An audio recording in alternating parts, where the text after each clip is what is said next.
প্রিয় দর্শক, স্বাগত জানাচ্ছি আজকের শীতের সন্ধ্যা আড্ডা থেকে। আমরা রয়েছি সিলেটের ঐতিহ্যবাহী এবং ঐতিহাসিক নিদর্শন যে গ্রিন ব্রিজের নিচে। আপনারাও এই শীতের সন্ধ্যায় আমাদের সাথে চায়ের আড্ডায় সবাই অংশগ্রহণ করতে পারেন। অনেক দিন পর আজ আমরা চায়ের আড্ডায় মেতে উঠেছি।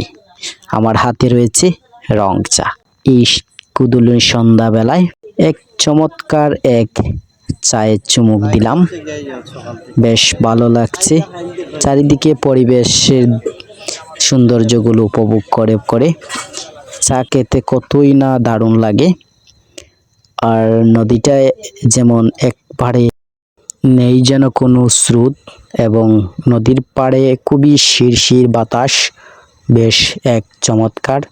সেই বাতাসটুকু যদি গরমকালে পেতাম তাহলে বেশ ভালোই লাগতো। দেখা হচ্ছে আপনাদের সাথে পরবর্তী এক চায়ের আড্ডায় অথবা অন্য কোনো ট্রাভেল ব্লগে।